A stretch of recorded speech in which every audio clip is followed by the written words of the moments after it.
तो आज हम बहुत ही बेसिक कमांड्स देखने वाले हैं जिनका यूज़ हम फाइल्स को क्रिएट करने में, उन्हें रीड करने में या उन्हें मॉडिफाई करने में करते हैं, या हम उन्हें इसलिए भी यूज़ करते हैं कि हम उसे रियल टाइम वॉच कर सकें, फाइल्स को रियल टाइम वॉच कर सकें। तो चलिए शुरू करते हैं। हमारी सबसे पहली कमांड है कैट कमांड। कैट कमांड का यूज़ हम फाइल को रीड करवाने में भी कर सकते हैं और दूसरा यूज़ इसका फाइल को क्रिएट करवाने में भी कर सकते हैं। हम पहले इसका यूज़ फाइल को रीड करवाने में देखते हैं। तो ls करूँगा तो यहाँ पे दो फाइल्स मुझे दिख रही है। मैं इसमें से एक फाइल को कैट करवाता हूँ, ओरिजिनल वाली को। तो जैसे ही मैं ओरिजिनल वाली फाइल को कैट करवाया तो ये इसने पूरा कंटेंट जो फाइल में लिखा हुआ है वो पूरा यहाँ पे शो कर दिया। अब हम लोग इसका यूज़ फाइल को क्रिएट करने में देखते हैं कि कैट से हम फाइल को क्रिएट कैसे करते हैं। तो कैट लिखेंगे, पहले हम सबसे पहले कमांड लिखेंगे, जैसे कि मैंने पहले भी आपको बताया कि यहाँ पे मैंने सबसे पहले कमांड लिखी, उसके बाद मेरा जो टारगेट फाइल थी, मतलब कि मुझे जिससे रीड करवाना था, वो फाइल का नाम लिखा। उसके बाद में मैं अब एक नई फाइल क्रिएट करवाना चाहता हूँ तो मैं कैट लिखूँगा, उसके बाद ग्रेटर देन का सिंबल लगाऊंगा। तो यहाँ पे एक फाइल का नाम लिखूंगा जो कि यहाँ पे प्रेजेंट नहीं है। मैं एक फाइल का नाम लिख रहा हूँ test.txt। मैं ls कमांड का यूज़ आपको पहले भी बता चुका हूँ कि ls कमांड का यूज़ हम इसलिए करते हैं कि हम वहाँ पे प्रेजेंट फाइल और डायरेक्टरी को चेक कर सके कि वहाँ पे मतलब जिस लोकेशन पे हम अभी करेंटली हैं वहाँ पे कौन कौन सी फाइल्स अभी प्रेजेंट है। अब कैट से हम फाइल क्रिएट कर रहे हैं test.txt। तो मैंने कैट लिखा, ग्रेटर देन का सिंबल लगाया, test.txt लिखा और एंटर किया। जब मैं एंटर करता हूँ तो मेरा कर्सर यहाँ पे ऐसे एक ब्लैंक पॉइंट पे आके रुक जाएगा। मैं यहाँ पे जो भी मुझे इस फाइल में कंटेंट डालना है वो लिखूंगा। मैं लिखूंगा hello, this is test file और एंटर करके और मैं अगर इस फाइल को सेव करने के लिए कंट्रोल डी प्रेस करूंगा। जैसे ही मैं कंट्रोल डी प्रेस करूंगा ये मेरे कमांड पे वापस आ जाएगा जहाँ पे मैं कमांड मैंने रन की थी कैट वाली। अब मुझे वापस से देखना है कि test.txt फाइल क्रिएट हुई है या नहीं, तो मैं ls कमांड चलाऊंगा। अब देखिए मेरा आउटपुट जो यहाँ पे ऊपर था वो सिर्फ 2 फाइल का था, लेकिन यहाँ पे मेरी 3 फाइल्स हो गई है। test.txt एक नई फाइल क्रिएट हो गई है। अब मैं कैट से वापस इस फाइल को देखूंगा तो देखिए ये hello, this is a test file, यही कंटेंट मैंने यहाँ पे लिखा था वही कंटेंट यहाँ पे आ गया। मतलब मेरी एक फाइल और यहाँ पे क्रिएट हो गई है। अब मुझे इसके बाद में और कंटेंट ऐड करना है, मतलब ये this is a test file के नीचे एक लाइन मुझे और ऐड करना है। तो मैं उसको ऐड करवाने के लिए कैट और double forward means greater than के सिंबल लगाऊंगा। जो डबल ग्रेटर देन का सिंबल है मतलब कि इस फाइल में और कंटेंट अपेंड करना है।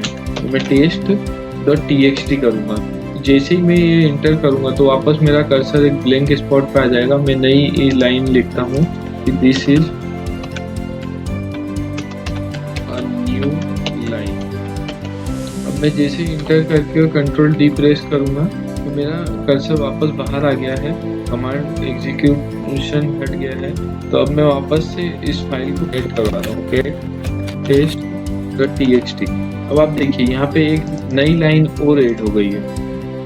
अब मैं क्या चाहता हूँ कि ये पूरा कंटेंट हट जाए और मैं मेरी फाइल में नया कंटेंट लिखूँ। तो फिर मैं वापस सेम चीज करूँगा, कैट और ग्रेटर देन और फिर वापस से test.txt। तो ये सिंबल मतलब कि ये कंटेंट हटा के वो वापस से नया कंटेंट ऐड कर देगा। ठीक है, तो मैं यहाँ पे इंटर किया।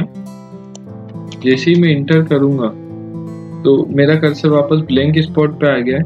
अब मैं यहाँ पे लिखता हूँ दिस इज रिप्लेस्ड कंटेंट। ठीक है, तो जैसे ही मैं इंटर करके वापस से इसे सेव करता हूँ तो अब मेरा ये कंटेंट रिप्लेस होके और सिर्फ इतना ही कंटेंट बचा।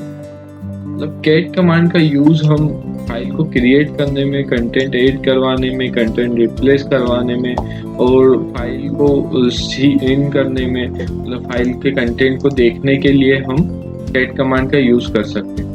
अब जैसे मैंने आपको सबसे पहले कमांड जब चलाई थी कैट, और ओरिजिनल फाइल को मैंने कैट करवाया था, तो आपने देखा था कि इतना सारा कंटेंट आ गया। अब मुझे वापस ऊपर जाना पड़ रहा है। मुझे अगर शुरू की 5 लाइन या 10 लाइन देखना है कि कंटेंट क्या है, तो मुझे ऐसे स्क्रॉल करके ऊपर जाके और फिर यहाँ पे देखना पड़ेगा। लेकिन उसका भी एक सॉल्यूशन होता है। हमारे पास एक कमांड होती है हेड कमांड का यूज़ हम करते हैं कि अगर कोई बड़ी फाइल है और हमें उसकी शुरू की 5-10 लाइन देखकर हमें पता लगाना है कि फाइल में क्या लिखा हुआ है, तो हम हेड कमांड का यूज़ करते हैं। तो ये बाय डिफ़ॉल्ट हमारे ऊपर की जो टॉप 10 लाइन्स है वो शो करता है, लेकिन अगर हमें 20 लाइन्स शो करवाना है तो हम हेड के साथ में -n और यहाँ पे 20 लिख के और फिर ओरिजिनल फाइल का नाम देंगे। तो यहाँ पे देखिए 20 लाइन्स शो कर रहा है, ये सिर्फ 20 लाइन्स शो करेगा। यहाँ से लेके यहाँ तक 20 लाइन्स हो रही है, ठीक है। तो ये जो ऑप्शन है, ये ऑप्शन में मैं अगर 50 लिखूंगा तो यहाँ पे 50 लाइन शो हो गई। तो ऐसे ही ये फाइल बहुत बड़ी थी, आपने देखा यहाँ पे बहुत लंबी फाइल थी, लेकिन मुझे पूरी फाइल नहीं देखना है, मुझे ऊपर की सिर्फ 10 या 15 लाइन या 20 लाइन देखना है, तो मैं हेड कमांड का यूज करके और देख सकता हूँ। ऐसे ही एक टेल कमांड होती है जो कि लास्ट की 10 लाइन दिखाती है। जैसे कि मैं टेल करके और ओरिजिनल फाइल देखूंगा तो आप देखेंगे ये जो है ये एंड की 10 लाइन है। एंड में मैं अगर दिखाऊं आपको तो देखिए ये एंड है इसका, तो ये एंड की 10 लाइन दिखा रहा है मुझे। और जैसे ही मैं अगर मुझे 10 की जगह 20 लाइन देखना है तो मैं यहाँ पे भी सेम चीज करूंगा, 20 करूंगा और ओरिजिनल, तो यहाँ पे मुझे 20 लाइन दिखा देगा। देखिए ये 20 लाइन्स है यहाँ से यहाँ तक। तो ऐसे ही मैं इसको देख सकता हूँ कि मुझे लास्ट की 20 लाइन देख के आउटपुट का पता लगाना है कि यार ये फाइल में क्या कंटेंट लिखा है। ये कमांड्स यूज होती है जब बहुत बड़ी फाइल्स हैं, 1000 लाइन 500 लाइन की फाइल है कोई, उसमें मुझे कंटेंट चेक करना है। तो टेल का यूज एक जगह और होता है, वो होता है लॉग्स को चेक करने में। लॉग्स क्या होता है कि हमारे सेकेंड बाय सेकेंड भी चेंज हो जाते हैं। कुछ लॉग्स जैसे कि हमारे मैसेज लॉग हुए या अपाचे के लॉग हुए, वो हर सेकेंड में चेंज होते हैं। तो उनको चेक करने के लिए हम कमांड यूज़ करते हैं टेल -n। तो ये क्या है, फाइल में चेंजेस होते रहते हैं ना, वो सब हमें रियल टाइम दिखाता है। अगर एक लाइन नई ऐड हुई है तो हाथों हाथ हमें दिखा देता है। तो अभी तो मेरे पास ऐसा कोई लॉग फाइल है नहीं, तो आप ट्राई कर सकते हैं इस टेल -f को। और अगर आपको कोई इशू आता है तो आप मुझे कमेंट में बताइए कि क्या इशू आ रहा है और क्या आप चेक कर पा रहे हैं या नहीं। अब हम नई कमांड पे चलते हैं। हमारी नेक्स्ट कमांड है लेस कमांड का यूज़ हम क्यों करते हैं कि जैसे अभी मेरे पास फाइल मैंने देखी थी ओरिजिनल वाली, तो उसमें मैंने टेल कमांड से या हेड कमांड से शुरू की 5-10 लाइन तो देख ली। अब मुझे पूरी फाइल रीड करना है, लेकिन मैं कैट के थ्रू नहीं करना चाहता, मैं स्क्रॉल करके नहीं करना चाहता, तो हम लेस कमांड का यूज़ करते हैं। लेस कमांड का यूज़ मैं आपको बताता हूँ। देखिए मैं ये फाइल लेस कमांड से ओपन कर रहा हूँ। मैंने जैसे ये फाइल ओपन करी तो मेरी फर्स्ट लाइन से ये फाइल ओपन हुई है ना। मेरे एक पेज में जितनी लाइन आई उतनी लाइन इसने दिखा दी। अब मैं अगर इसके नीचे जाना चाहता हूँ तो मैं नीचे के एरो से, मतलब एरो को प्रेस करूंगा तो ये नीचे जाएगा, ठीक है। ये जो एरो बटन होता है, डाउन एरो बटन, उससे ये नीचे जा रहा है। मैं पूरी फाइल ऐसे रीड कर सकता हूँ। अब ये तो हो गई लेस कमांड से। अब मैं इससे बाहर आना चाहता हूँ तो मैं क्यू प्रेस करूंगा और बाहर आ जाऊंगा। अब देखिए उसका कंटेंट भी आपको टर्मिनल पे नहीं दिखेगा। लेस कमांड का कंटेंट है, उसका जो आउटपुट है वो आपको टर्मिनल पे शो नहीं होता है, लेकिन वो फाइल ओपन होती है जैसे ही आप क्विट करते हैं तो वो बाहर हो जाती है। ये एक तरह से आपका फाइल रीडर है। और ऐसे ही एक मोर कमांड होती है, जो कि जैसे आपने लेस में लाइन बाय लाइन रीड किया, वैसे ही आप मोर कमांड में पेज बाय पेज मूव कर सकते हैं। जैसे मैंने ये पहला पेज है, अब मैं डाउन एरो बटन दबाऊंगा तो मेरा पेज चेंज हो जाएगा, पूरा का पूरा ये पेज जो है वो चेंज हो जाएगा। देखिए, ये देखिए, अब जैसे ही मैं नेक्स्ट पेज पे जाना चाहता हूँ तो मैं फिर इस पेज दबाऊंगा और फिर ये नेक्स्ट पेज पे चला जाएगा। तो मैं ऐसे पेज बाय पेज भी इस फाइल को रीड कर सकता हूँ। ये रीडिंग जो है ये मोर कमांड के थ्रू कर रहे हैं। अब इसको भी वापस मुझे क्विट करना है तो क्यू प्रेस करा, लेकिन इसमें जो मैंने कंटेंट रीड करा था वो टर्मिनल पे रह जाता है। ठीक है, मैं इसे कंट्रोल एल प्रेस करके क्लियर कर देता हूँ। अब हमारी जो नेक्स्ट कमांड है वो है VI। VI जो है इसको विजुअल एडिटर कहा जाता है। अब VI कमांड का यूज़ हम क्यों करते हैं, क्योंकि ये कमांड जो है ये कमांड बहुत यूज़फुल होती है। ये एक तरह से एडिटर है। जैसे अब मैंने कैट कमांड में आपको बताया था फाइल एड करना, मतलब लाइन एड करना, फाइल क्रिएट करना, फाइल में अगर मुझे कंटेंट रिप्लेस करना है तो वो सब करना, लेकिन उसको यूज़ करना थोड़ा सा टिपिकल हो जाता है। लेकिन VI को यूज़ करना बहुत आसान है, इजी है फाइल को एडिट करना। तो मैं VI test.txt करता हूँ और जैसे ही मैं VI से फाइल ओपन करूँगा तो मेरा ये कंटेंट है। अब मुझे यहाँ पे मेरा फाइल नेम दिख रहा है।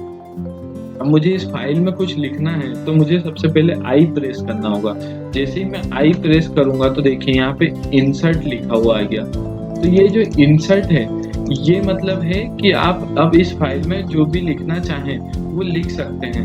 अब मैं इस फाइल के एंड में जाके, मतलब इस लाइन के एंड में जाके नई लाइन ऐड करता हूँ। This is a new file, new line, और मैं इंटर करके कुछ भी मतलब कुछ नई लाइन्स और भी ऐड कर सकता हूँ।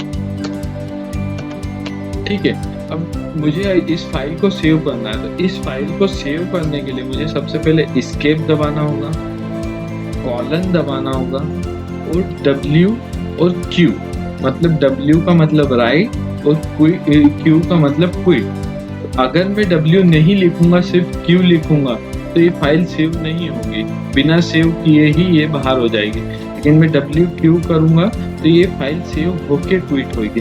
जैसे मैं WQ करता हूँ तो अब मैं इस फाइल का कंटेंट जब चेक करूंगा तो देखिए मैंने जो अभी ऐड करा था वो कंटेंट आ गया। लेकिन मैं वापस से इसमें जाता हूँ और मैं यहाँ पे वापस से कंटेंट और ऐड कर देता हूँ। जैसे कि ये मैंने कंटेंट ऐड करा और मैं वापस से इसको W ना करते हुए सिर्फ Q करके इंटर करता हूँ। तो ये पहली बात तो राइट के लिए मुझे बोल रहा है, ओवर राइट के लिए मुझे एक्सक्लेमेशन मार्क का यूज करना होगा, क्योंकि इसे फोर्सफुली क्विट करना होगा, क्योंकि हमने चेंजेस किए हैं और चेंजेस हम सेव नहीं कर रहे हैं। तो इसलिए मैं वापस से एस्केप दबाऊंगा, कॉलन दबाऊंगा और Q के साथ में एक्सक्लेमेशन मार्क दबाऊंगा, क्योंकि ये फोर्सफुली क्विट होगी। हमने चेंजेस करे वो सेव नहीं करना चाहते। क्विट करके फोर्सफुली क्विट करा और ये कैट करके टेस्ट करूंगा। देखिए मैंने जो अभी नई फाइल नया कंटेंट जो ऐड करा था वो कंटेंट यहाँ पे नहीं दिख रहा है। क्यों? क्योंकि वो सेव ही नहीं हुआ है, हमने बिना सेव करे ही क्विट कर दिया है। तो VI का यूज हम टेक्स्ट को एडिट करने में करते हैं किसी भी फाइल के। और भी तरीके हैं इसके, जैसे अब मैं VI से मेरी ओरिजिनल फाइल ओपन करता हूँ। अब ये फाइल बहुत लंबी है, इसमें मतलब बहुत सारा कंटेंट है।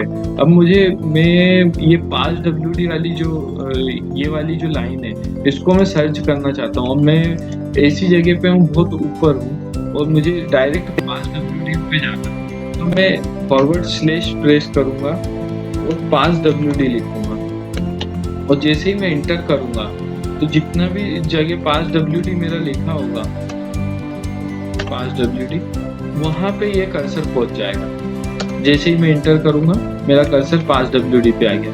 अब मुझे नेक्स्ट 5WD चाहिए, ये वाला नहीं चाहिए, तो मैं N प्रेस करूंगा। फिर मुझे इसके भी बाद वाला चाहिए तो फिर मैं N प्रेस करूंगा। जितनी बार मैं N प्रेस करूंगा, इसमें 2 ही 5WD है तो ये दोनों पे ही घूम रहा है। अगर और भी होते 8-10 होते तो ये पूरा 8-10 पे स्विच करता रहता। तो इस टाइप से हम सर्च भी कर सकते हैं इसमें। और और वी.आई के बहुत सारे फीचर्स हैं जो कि उसके लिए मुझे एक नया वीडियो बनाना पड़ेगा। अगर आपको पूरी तरह सीखना है तो एक डीप नॉलेज में उसमें कंटेंट रिप्लेस कैसे होता है, फाइंड तो मैंने बता ही दिया आपको, कंटेंट रिप्लेस कैसे होता है और अनडू कैसे होता है। और अनडू करने के लिए हम कंट्रोल यू यूज़ करते हैं और रिप्लेस करने के लिए भी हम कंट्रोल एच प्रेस करते हैं। तो इस टाइप से अलग-अलग कमांड्स रहती हैं और मतलब वी.आई का बहुत वो है, मतलब आप समझ सकें कि बहुत लंबा टॉपिक है, तो उसके लिए एक नया वीडियो बनाऊँगा मैं। अभी आपको बेसिक कमांड्स बता रहा हूँ, तो फाइल एडिट और रीड कैसे करवाई जा सकती है, वो सब चीज़ें समझते हैं अभी पहले। अब हमारी एक और कमांड आती है WC। ये होती है वर्ड काउंट। हमने जितने भी वर्ड इस फाइल में लिखे हैं उसको काउंट करके ये बता देगी कि मेरी जो यहाँ पे हमें लाइन बताती है, यहाँ पे कैरेक्टर बताती है और यहाँ पे वर्ड्स बताती है। मतलब 5 लाइन है, 10 वर्ड्स हैं और 50 कैरेक्टर्स हैं इस फाइल में। और मैं अगर सिर्फ लाइन चेक करना चाहता हूँ तो मैं -L लगाऊंगा, तो ये मुझे लाइंस बताएगी। अगर मुझे सिर्फ कैरेक्टर पता करना है कि कितने कैरेक्टर हैं तो मैं C लगा दूंगा, तो ये बता देगा कितने कैरेक्टर्स इसमें हैं। और कितने वर्ड हैं उसके लिए मैं W लगा दूंगा, तो मुझे वर्ड बता देगा कि कितने वर्ड इस फाइल में प्रेजेंट हैं।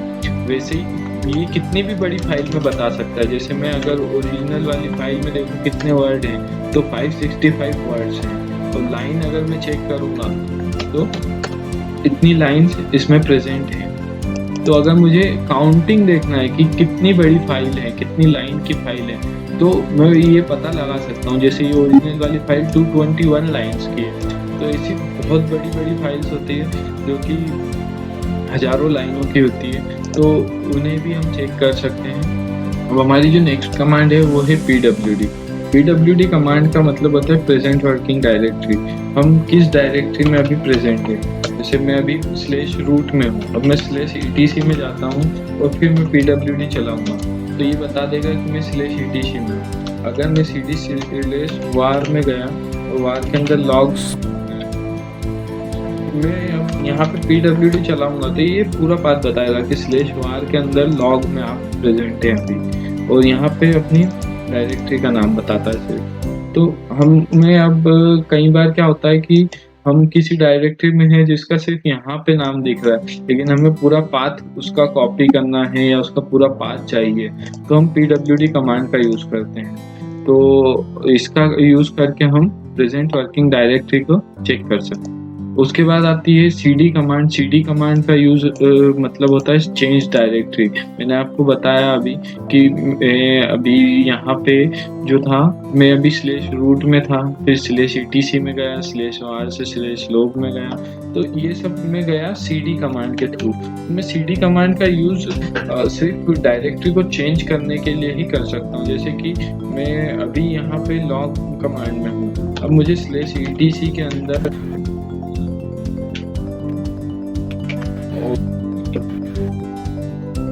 इस OPT में जाना है। मान लीजिए मुझे OPT में जाना है, /etc के अंदर OPT में, तो यहाँ पे मैं आ गया। मैं यहाँ पे देखूंगा तो ये /etc/OPT दिखा रहा है। अब मुझे वापस से पीछे वाले फोल्डर में जाना है, तो मैं पाथ ना देकर CD और डबल डॉट कर दूंगा, तो मैं इसके पेरेंट डायरेक्टरी में चला जाऊंगा। देखिए अब जैसे मैं वापस ETC में आ गया हूँ, अब मैं PWD करूंगा तो ETC में आ गया। क्यों आया? क्योंकि मैंने यहाँ पे जो डबल डॉट दिया है इसका मतलब है पेरेंट डायरेक्टरी। अब मैं मान लीजिए वापस से OPT में ही गया और अब मैं OPT में हूँ और मेरा PWD OPT है, /etc और /OPT। अब मेरे को डायरेक्ट रूट में जाना है, ETC में भी नहीं जाना है और OPT में भी नहीं रहना है, तो मैं CD // ये इंटर करूँगा। अब मैं PWD करूँगा तो मैं डायरेक्ट रूट डायरेक्टरी में आ गया। ये शॉर्टकट्स बहुत यूज़ होते हैं क्योंकि हमें डायरेक्टरी का पूरा नाम नहीं लिखना होता है, सिर्फ double dot slash double dot लिखना होता है। तो अब मैं ऐसे ही करके और अपने कई बार क्या होता है कि हमें डायरेक्टरी का नाम लिखना नहीं है, हमें डबल डॉट यूज करके ही जाना है, तो हम ऐसे भी जा सकते हैं पेरेंट डायरेक्टरी में। और सीडी का यूज डायरेक्टरी को चेंज करने में ही होता है सिर्फ। उसके बाद में हमारी जो कमांड आती है वो आती है टच। टच कमांड का यूज हम ज़्यादा नहीं करते हैं नॉर्मली, फिर भी मैं आपको बता देता हूँ क्योंकि टच कमांड भी कहीं कहीं पे यूज होती है। टच कमांड का यूज हम ब्लैंक फाइल को क्रिएट करने में करते हैं सिर्फ। ब्लैंक फाइल मतलब कि मैंने यहाँ पे अभी आपको कैट से एक फाइल क्रिएट करके बताई थी test.txt। अब जैसे इसमें हमने कंटेंट भी हाथों हाथ लिखा था, लेकिन हम अभी टच से हम सिर्फ फाइल क्रिएट करेंगे test1। अब मैंने test1 फाइल क्रिएट करी यहाँ पे, ये test1 आपको दिख रही होगी, ये test1 फाइल क्रिएट करी, लेकिन इसमें कोई कंटेंट नहीं है। मुझे कंटेंट डालने के लिए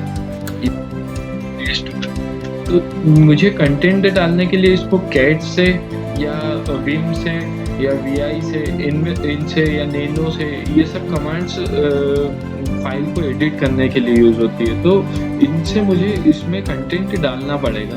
लेकिन टच कमांड का यूज हम क्यों करते हैं कि अगर हमें मल्टीपल फाइल्स बनाना, मान लीजिए मुझे टेस्ट नाम से 10 फाइल बनाना, तो मैं 10 फाइल एक साथ बना सकता हूँ। जैसे कि मैं टेस्ट लिखूंगा और ये वाले ब्रैकेट लगा के और बीच में 1 से लेके और 10 तक की मतलब 2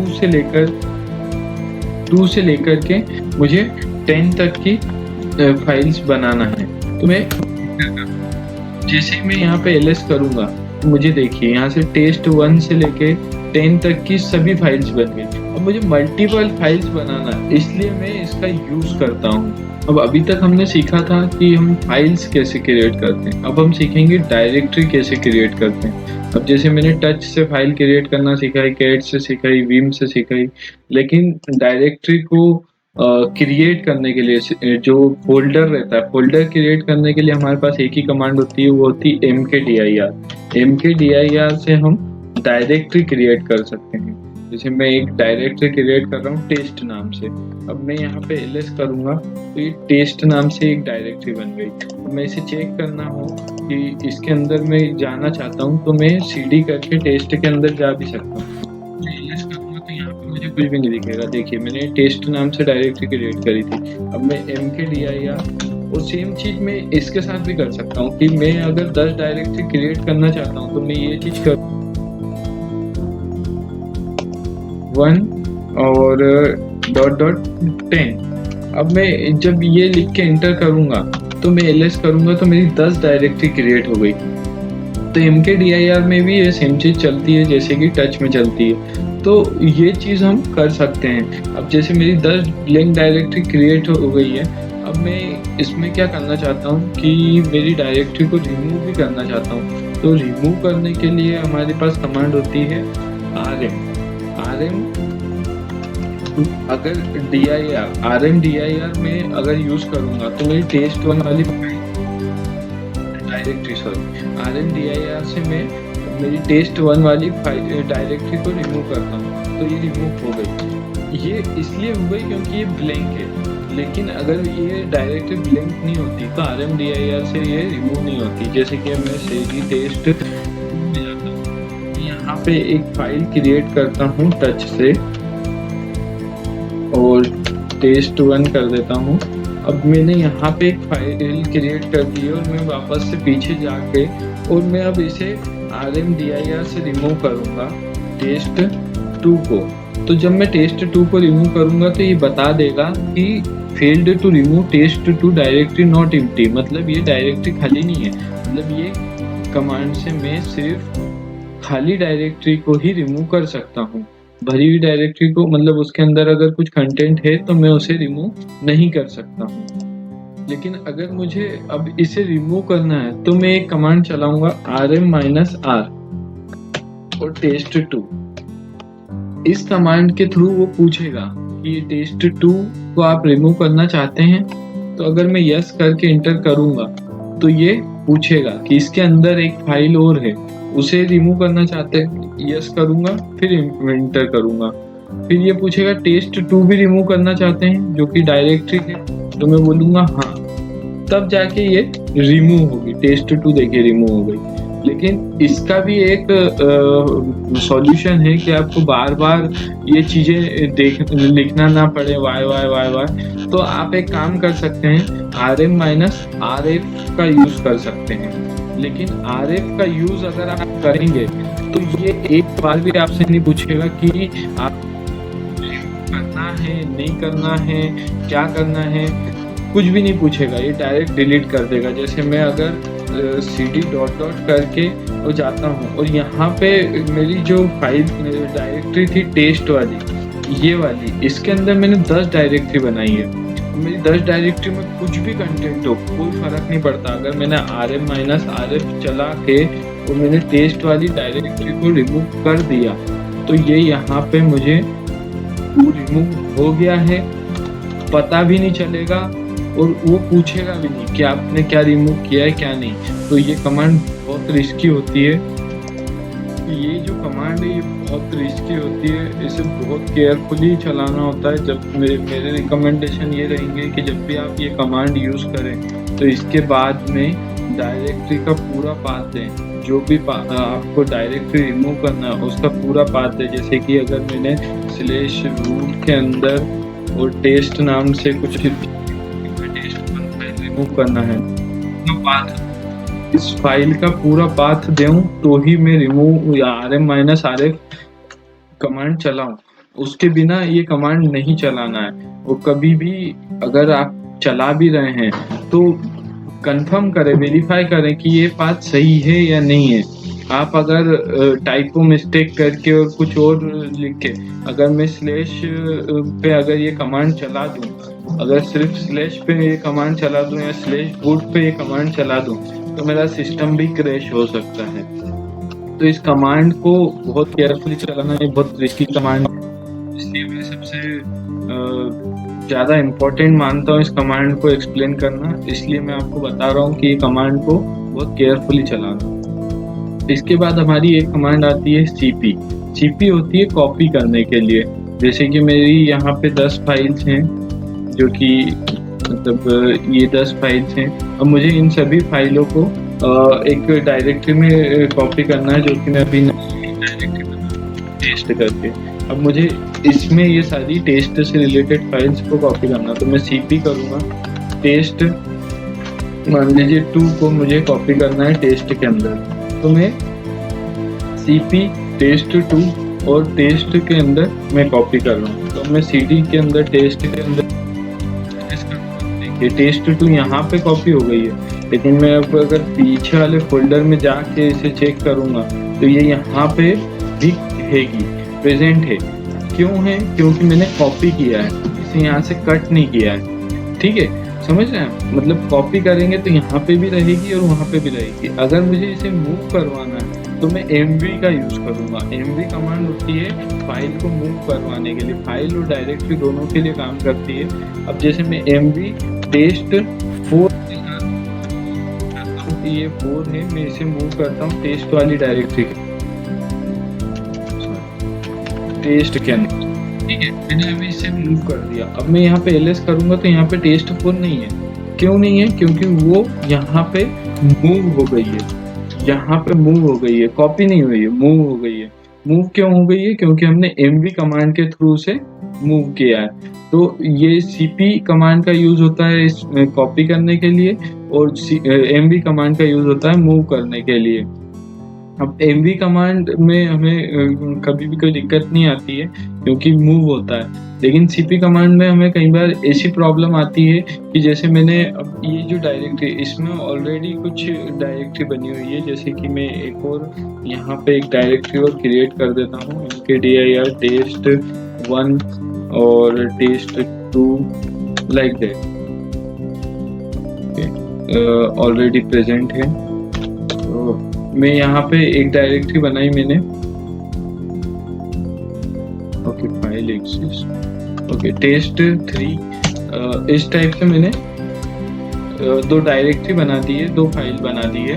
अब मैं यहाँ पे क्या करता हूँ कि जैसे मैं cd करके डॉट डॉट करा, अब मैं यहाँ पे गया तो यहाँ पे मेरी ये टेस्ट डायरेक्टरी है।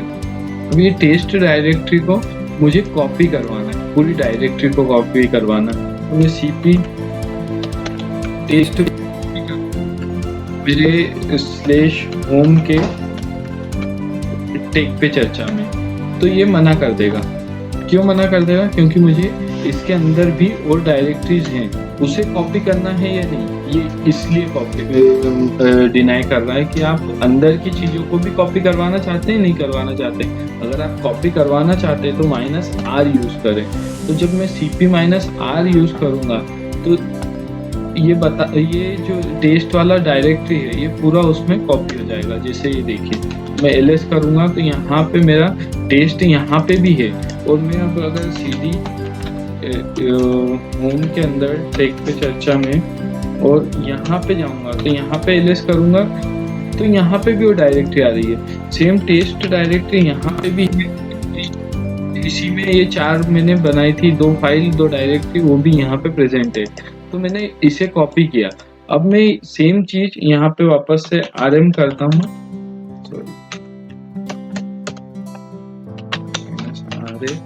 और टेस्ट, इसको रिमूव कर दिया। ठीक है, अब मैं वापस से जाता हूँ cd/रूट में और मैं mv करता हूँ टेस्ट वाले फोल्डर को /होम के टेक पे चर्चा में। अब मैंने इसे मूव करा तो मुझे कोई वार्निंग नहीं दी, कोई एरर नहीं दी, इसने डायरेक्टली मूव कर दिया है पूरा का पूरा फोल्डर। ठीक है, टेक पे चर्चा में गया, मैं ls करा, वहाँ पे प्रेजेंट नहीं था, यहाँ पे प्रेजेंट है। तो सिंपल सा फंडा है, हमें अगर कॉपी करवाना है तो हमें -r यूज करना होगा, और r के साथ में हम एक v का यूज भी कर सकते हैं कि जो भी कॉपी हो रहा है वो चीज़ें हम रियल टाइम देख सकें कि क्या क्या कॉपी हुआ है। जैसे कि मैं अब यहाँ से वापस से rv यूज करके और टेस्ट वाली डायरेक्टरी में कॉपी करवाता हूँ तो दिखाएगा ये कि क्या क्या फाइल्स और क्या क्या कॉपी आपने किया है। लेकिन v नहीं लगाएंगे तो आपको ये आउटपुट शो नहीं करेगा और डायरेक्ट कॉपी कर देगा। ठीक है, तो ये हो गई cp कमांड। अब हम देखेंगे echo कमांड। echo कमांड का यूज जो होता है वो इसलिए होता है कि अब जो भी यहाँ पे echo कमांड के बाद में लिखेंगे test this is echo message. ठीक है, तो echo कमांड का यूज इसलिए होता है कि आप जो भी लिखें उसे ये प्रिंट कर दें, मतलब एक तरह से प्रिंट करने का काम करता है echo कमांड। echo मतलब यही सेम आउटपुट आपको मिल जाए। तो इस कमांड का यूज स्क्रिप्टिंग वगैरह में ज़्यादा होता है, आप रियल टाइम में इसका यूज ज़्यादा देखेंगे नहीं, इसका यूज स्क्रिप्टिंग में ज़्यादा होगा। ऐसा कमांड लेवल पे इसका यूज इतना नहीं होता है। स्क्रिप्टिंग या क्रॉन में इसका यूज होता है। क्रॉन का मतलब होता है कि आप किसी टास्क को या किसी कमांड को आप शेड्यूल करके रन करते हैं, वो भी मैं आपको आगे बताऊंगा। लेकिन अभी बस इतना समझ लीजिए, echo का काम है आप जो भी मैसेज यहाँ पे लिखेंगे उसे प्रिंट करना। और इसके बाद में हम कमांड देखते हैं एक uname जो कमांड है वो आपको बताती है कि आप किस टाइप का OS यूज कर रहे हैं। तो मैंने uname लिखा तो इसने बता दिया आप लिनक्स यूज कर रहे हैं। अब मैं uname -r लिखूंगा तो ये बता देगा कि आपका जो कर्नल है उसका वर्जन क्या है। और अगर मैं uname -a लिखूंगा तो ये मुझे पूरा बता देगा कि लिनक्स डेस्कटॉप आप यूज कर रहे हैं, माइक्रोसॉफ्ट पे यूज कर रहे हैं, ये लिनक्स GNU है, ये कौन सा वर्जन है। ऐसे ही आप अगर अलग अलग वर्जन यूज करते हैं, उबंटू यूज कर रहे हैं तो उबंटू बता देगा, और सभी चीज़ें ये यहाँ पे बता देता है। अब एक कमांड होती है होस्ट नेम से आप आपके सिस्टम का जो होस्ट नेम है वो पता कर सकते हैं। यहाँ से ये बता दिया इसने कि ये मेरे सिस्टम का होस्ट नेम है। ठीक है, और इसके बाद हमारी कमांड आती है फ्री। फ्री कमांड का यूज़ हम करते हैं रैम का यूटिलाइजेशन चेक करने में। अब मैंने फ्री लिख के एंटर कर दिया तो मुझे ये आउटपुट मिला। अब ये आउटपुट मेरे समझ में ही नहीं आएगा कि मैं क्या लिखा हुआ, कितना GB फ्री है, कितना GB नहीं है। तो मैं फ्री के साथ में -M यूज़ करूँगा तो ये मुझे MBs में ऑप्शन मतलब आउटपुट देगा। मेरा 8000 MB टोटल है, 4000 MB यूज्ड है, फ्री इतना है। अब मुझे MB में भी नहीं चाहिए, मुझे ऐसा आउटपुट चाहिए जो मेरे समझ में आए। तो मैं -H यूज़ करूँगा। जब मैं -H यूज़ करूँगा तो ये मुझे GB MB सब में बता देगा कि मतलब ये ह्यूमन रीडेबल है कि हम इसे कैसे रीड करते हैं। यूनिट्स के साथ में हमें ये आउटपुट देगा कि मेरा 7.9 GB टोटल था, 3.8 GB यूज्ड है, 3.9 GB फ्री है, इस टाइप से। तो फ्री कमांड का यूज़ हम इसलिए करते हैं कि हम रैम का यूटिलाइजेशन चेक कर सके। इसके बाद हमारी एक कमांड आती है DF। DF कमांड का यूज़ हम करते हैं डिस्क यूटिलाइजेशन चेक करने के लिए। मैं DF कमांड चलाऊंगा तो देखिए मुझे ये मेरी सारी डिस्क के पार्टीशन दिखा दिए कि मेरे ये पार्टीशन इसमें अवेलेबल है इतना। अब ये मुझे ये भी समझ में नहीं आ रहा कितना यूज्ड है, कितना अवेलेबल है। तो अब मैं इसके लिए भी DF के आगे -H लगाऊंगा तो मुझे ये GB में बताएगा कितना GB है, इतना पार्टीशन ये है, इतना यूज्ड है। तो ये DF -H लगाने से मुझे ह्यूमन रीडेबल में ये डिस्क का आउटपुट मिल जाएगा। आप भी ये चीज़ें ट्राई करें, आपके हार्ड डिस्क में क्या क्या पार्टीशन बने हैं आप देखें। और ये सिस्टम मैंने मेरे विंडोज़ पे ही बना रखा है, इसलिए मुझे ये मेरा C drive, D drive, E drive, F drive, G drive ये इस टाइप से दिखा रहा था। तो मैं आपको ये चीज़ भी बताऊंगा कि आप विंडोज़ पे अपना सिस्टम कैसे बना सकते हैं, सेंटोस का या उबुंटू का, ये भी मैं आपको आगे वाली वीडियोस में बताऊंगा। इससे आपको फ़ायदा ये होता है कि आपका सिस्टम हैंग नहीं होता है। दूसरी चीज़, वर्चुअल बॉक्स आपको इंस्टॉल करने की ज़रूरत नहीं है, उस पर इमेज डाउनलोड करके 10 GB का इमेज इंस्टॉल करने की ज़रूरत नहीं है। और इसमें सिर्फ एक ही ड्रॉबैक है कि आपको ग्राफिकल इंटरफेस नहीं मिलेगा, लेकिन आपको कमांड लाइन इंटरफेस बहुत स्मूथ मिलता है। आपको स्पीड बहुत बढ़िया मिलेगी, परफॉर्मेंस बहुत बढ़िया मिलेगा। तो मैं आपको इसके बारे में भी बताऊंगा। अब आज का वीडियो हम यहीं पे फिनिश करते हैं एक लास्ट कमांड देख के। एक लास्ट कमांड है एग्जिट। एग्जिट से हम जिस भी कमांड मतलब टर्मिनल पे हैं, जिस भी यूज़र में हैं, उसको हम लॉग आउट करते हैं। जैसे एग्जिट किया तो ये लॉग आउट हो गया। मैं वापस से रन कर रहा हूँ और मैं Ctrl L करूँगा और यहाँ पे मैं वापस लॉगिन हो गया हूँ। अब मैं Ctrl D करूँगा तो मेरे साथ सेम चीज़ होगी जो कि एग्जिट से हुई थी। तो ये Ctrl D उसका शॉर्टकट है और एग्जिट उसकी कमांड है। Thank you for watching this video. Please subscribe करना ना भूलें और सब्सक्राइब करें एंड लाइक करें मेरे वीडियोस को। मैं आपको इसी तरह बिल्कुल डीपली नॉलेज के साथ एक एक चीज़ बताऊंगा और इसी तरह हम कोर्स में आगे बढ़ते रहेंगे। Thank you for watching.